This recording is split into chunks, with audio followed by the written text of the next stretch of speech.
अस्सलामु अलैकुम वरहमतुल्लाहि वबरकातुहू। हमने ये हदीस मुबारक सुनी कि नबी अलैहिस्सलातु वस्सलाम ने फरमाया, इज़ा उकीमतिस सलातु, जब जमात की नमाज खड़ी हो जाए, फ़ला सलाता, तो उस वक़्त और कोई नमाज नहीं होती, ना कोई सुन्नत, ना कोई नफल, ना कोई और नमाज, इल्लल मकतूबा, सिर्फ़ वही नमाज पढ़ी जाएगी जिस नमाज के लिए इमाम मस्जिद में आया है, जिस नमाज के लिए अजान दी गई है, जिस फ़र्ज़ नमाज के लिए मस्जिद में ये शख्स दाखिल हुआ है, सिर्फ़ वही फ़र्ज़ नमाज पढ़नी है। उसके अलावा जो भी सुन्नतें और नवाफ़िल हैं, वो उस वक़्त हरगिज़ नहीं पढ़नी जिस वक़्त जमात की नमाज खड़ी हो गई हो। अब हम इस मसले को हनफी मसलक के जो बड़े बड़े उलमा हैं, जो आज से 200 साल, 300 साल, 500 साल, 700 साल और उससे भी पहले गुज़र चुके हैं, और उन्होंने बड़ी बड़ी किताबें लिखी हैं, जो मशहूर किताबें हैं, जिन पर उलमाए देवबंद और उलमाए बरेलवी जो हैं, जो हनफी उलमा के अंदर जो दो मसालिक हम कह सकते हैं, या दो तबके हैं या दो ग्रुप हैं, एक तो है इमाम अ, अबू एक तो हैं इमाम अहमद रज़ा ख़ान बरेली साहब और उनके पैरोकार। ये लोग भी हनफी मसलक ही के दायरे में हैं और ख़ुद को हनफी कहते हैं। और दूसरे हैं जो देवबंद के उलमा हैं, जो देवबंद के साथ जुड़े हुए हैं, जिनमें अल्लामा अनवर शाह कश्मीरी रहमतुल्लाह जैसा इंसान, जिसमें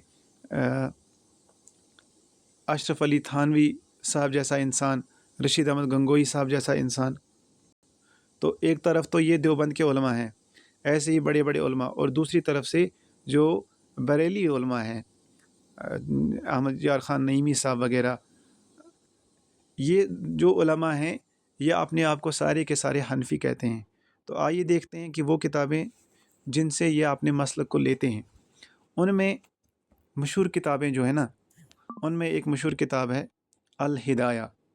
हिदाया जो है ये इमाम मरग़ीनानी रहमतुल्लाह अलैह की किताब है। और वो क्या फ़रमाते हैं, वो फ़रमाते हैं व इज़ा उकीमतिस सलातु, जब जमात की नमाज खड़ी हो जाए, फ़ला यश्तगिलु बिनाफिला, उस वक़्त किसी भी नफल नमाज में तुम शामिल ना होना, उस वक़्त किसी भी नफल नमाज को तुम कायम ना करना। लिक़ौलिही सल्लल्लाहु अलैहि वसल्लम, कि नबी अलैहिस्सलातु वस्सलाम ने फ़रमाया, इज़ा उकीमतिस सलातु, जब जमात की नमाज खड़ी हो जाए, फ़ला सलाता, उस वक़्त कोई नमाज नहीं पढ़ना, उस वक़्त कोई नमाज नहीं होती, इल्लल मकतूबा, सिवाय फ़र्ज़ नमाज की। एक और मशहूर किताब है जो इमाम कासानी रहमतुल्लाह अलैह की किताब है, बदाई सनाई। इसमें ये फ़रमाते हैं व इज़ा उकीमतिस सलातु, जब जमात की नमाज खड़ी हो जाए, फ़ला यब्तदिउ बिनाफिला, उस वक़्त कोई भी नफल नमाज, कोई भी सुन्नत नमाज शुरू ना करना। लिअन्नल मकतूबता औला बित्तक़दीम, क्योंकि जो फ़र्ज़ नमाज है वो वाजिब है, उसको पहले अदा करना है। सुन्नतों पर और नवाफिल जो हैं उन पर जो मुक़द्दम है, जो ज़्यादा फ़जीलत रखती है, वो फ़र्ज़ नमाज है। एक और किताब है इमाम सरक्सी रहमतुल्लाह अलैह की किताब है अल मसबूत। ये फ़रमाते हैं इज़ा उकीमतिस सलातुल फ़ज्री, जब फ़जर की नमाज जमात खड़ी हो जाए, जब फ़जर की नमाज फ़र्ज़ नमाज जो है उसके लिए लोग खड़े हो जाएं, फ़ला यतशागलू बिसुन्नतिहा, तो उस वक़्त तुम सुन्नत नमाज में लगे ना रहना। जब फ़जर की सुन्नत और फ़र्ज़ का मसला खड़ा हो जाए, तो फ़र्ज़ नमाज जो है, जमात की नमाज जो है, जब उसके लिए लोग खड़े हो जाए, फ़ला यतशागलू बिसुन्नतिहा, तो तुम उस वक़्त किसी सुन्नत नमाज में, फ़जर की सुन्नतों में लगे ना रहना। बल यदखुलू मअल इमाम, बल्कि तुम इमाम के साथ फ़र्ज़ नमाज शुरू करने लग जाओ। दुरुल मुख्तार, यह अल्लामा हिस्कफ़ी रहमतुल्लाह अलैह की मशहूर किताब है। اس میں کیا فرماتے ہیں یہ، وَإِذَا أُقِيمَتِ الْفَرِيضَةُ،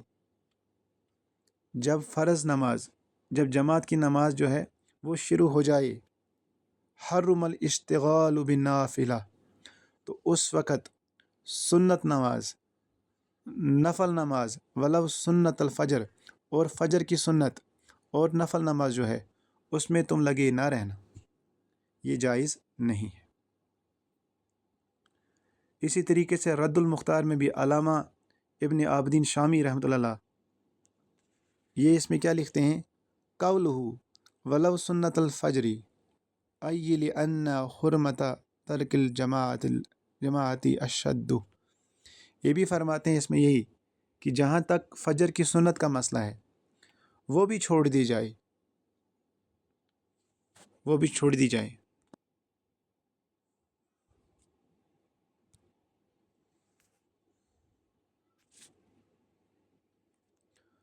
تو حنفی علماء کی یہ مشہور کتابیں ہیں جو دیوبندی اور بریلوی دونوں علماء پڑھاتے ہیں،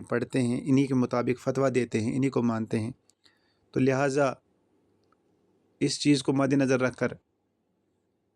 آج کے بعد اپنے عمل کو درست کیجیے۔ مسجد جو ہے وہاں پر اصل مسئلہ جو ہے وہ فرض نماز کا ہے، سنتیں اور نفل نماز جو ہیں، نوافل جو ہیں، یہ انسان گھر میں بھی ادا کر سکتا ہے، ان کے لیے مساجد میں آنے کی ضرورت نہیں ہے۔ انسان مسجد میں صرف فرض نماز کے لیے آتا ہے، جماعت کی نماز کے لیے آتا ہے، اور جب مسجد میں آ کر سنتوں میں لگا رہے اور جماعت کی نماز میں بعد میں شریک ہو تو یہ کتنا بڑا خسارے کا کام ہے۔ اس کے علاوہ ایک اور بڑا مسئلہ یہ ہے کہ جب سنت پڑھ کر یہ فرض نماز کی طرف یہ آدمی دوڑتا ہے، چاہے وہاں پر 1 رکعت ہو گئی ہے، 2 رکعت ہو گئی ہیں، یہ اس میں شامل ہوتا ہے، تو یہ پہلے لمبی لمبی نیت کرتا ہے کہ میں 4 رکعت فرض پڑھ رہا ہوں، میرا منہ کعبہ شریف کی طرف ہے، میں امام صاحب کے پیچھے ہوں۔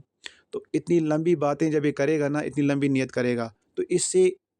جو ہے کہ اس کا اور نقصان ہوگا۔ نیت دل کے ارادے کا نام ہے، یہ آگے چلے اور اللہ اکبر کر کے امام کو جس حالت میں دیکھے، امام رکوع میں ہے یہ رکوع کر لے، امام سجدے میں ہے یہ سجدے میں چلا جائے،